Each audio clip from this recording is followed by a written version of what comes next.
cryptids. They have fascinated the American public for many years. Bigfoot, Mothman, but the ones that we are focusing on today are the most elusive and possibly the most powerful. The street musicians. You might have seen them on the side of a street while walking through a busy area, just playing their trumpet or saxophone. But there is one that I believe is the most powerful one of them all.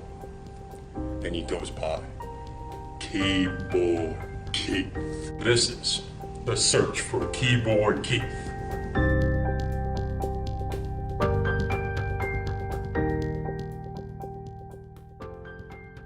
He is known for riding around on a bicycle carrying a full-size 88-key keyboard. See, back home in Mobile, Alabama, I was on my way to work, but someone was calling out to me. So I looked around, wondering who could this voice belong to, and there he was. I couldn't believe it. Hey man, what's good? I'm Keyboard Keith. Mind if I play you a song? Yo man, check this shit out, man. Yo. So he played and played and played.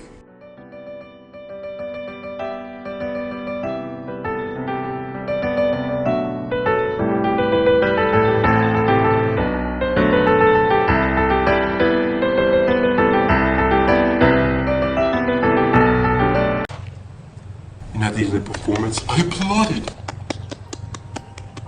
What a fun time. And I gave him a $5 bill.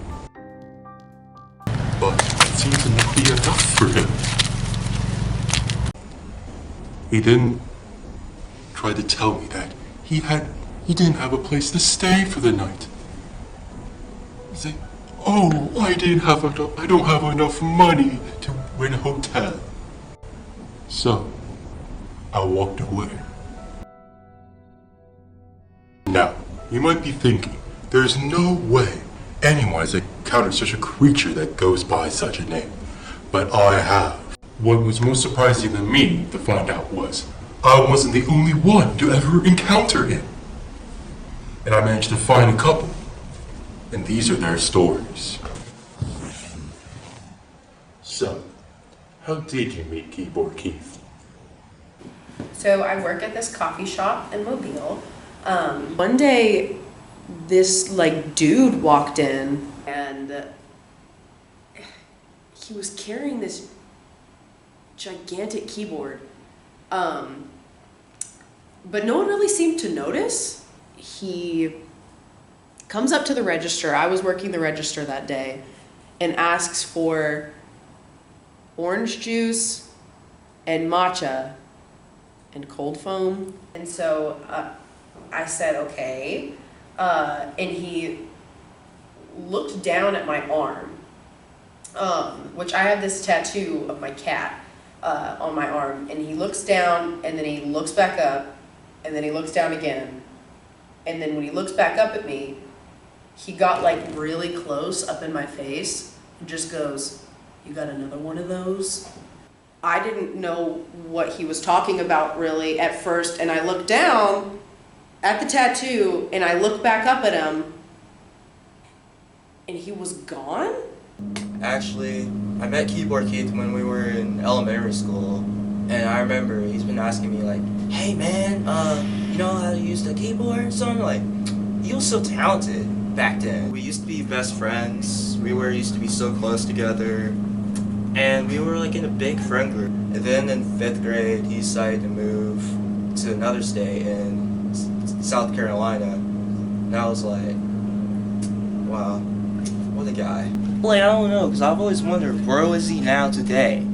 Until when I saw him in the alleyway, and he was like, "Hey man, I remember you. Your name is, Carl, or Steve." I was like, it's James, man. My name's James. You don't remember me? And he was like, "Oh, I don't remember you, man." I was like, come on. I needed to meet him again. So me and one of my compatriots decided to venture down to this land known as Mobile in order to find this keyboard Keith. Yo. Let's go find keyboard Keith. Let's go! Yeah! Okay, here we go.